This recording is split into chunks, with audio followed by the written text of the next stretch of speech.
Good morning. Beautiful sunrise over downtown Tulsa from Chandler Park. Today's story, filling up the valley. Many years ago, there was a long rope bridge spanning a deep valley. No one knew how the bridge had been put in place or who had put it there. One night, during a violent windstorm, the bridge was torn apart and flung away. Only its distant, tattered ends remained in the morning. From the day one villager began to haul rocks to the top of the cliff overlooking the valley, the climb was steep and his load was heavy. But day after day, he pushed and lugged hundreds of pounds of rocks to the cliff top and pushed them over the edge. They tumbled down onto the valley floor. Some of them were caught by the river and carried further downstream. Many of the villagers scoffed at this man's futile efforts. "You can never make a new bridge that way," they laughed. "How can anyone fill up such a vast expanse? It would take hundreds of years and hundreds of men to even begin to show some results.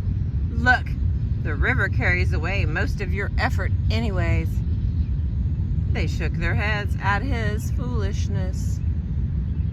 Certainly, the loss of the bridge caused them much inconvenience.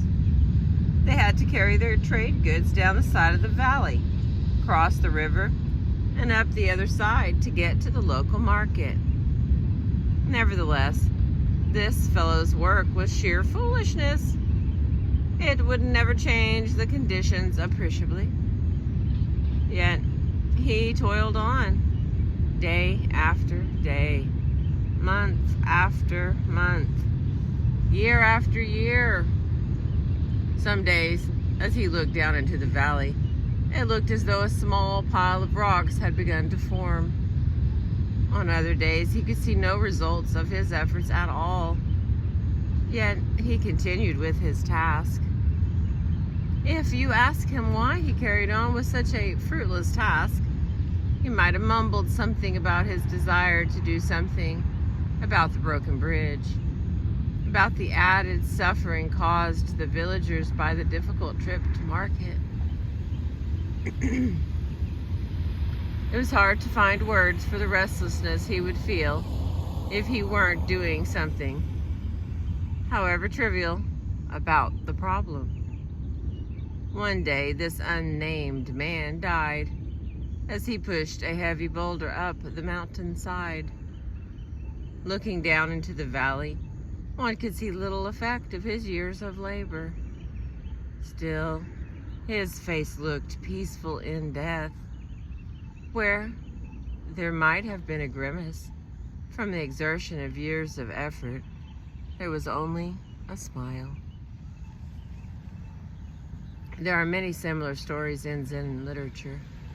One such tale is that of a small bird who tries to put out a blazing fire with the water it can carry on its wings. Many important and worthwhile life tasks show no apparent results.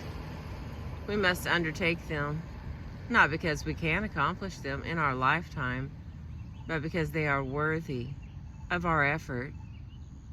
Working to relieve human misery is one such task. The satisfaction is in the doing. Thank you for listening.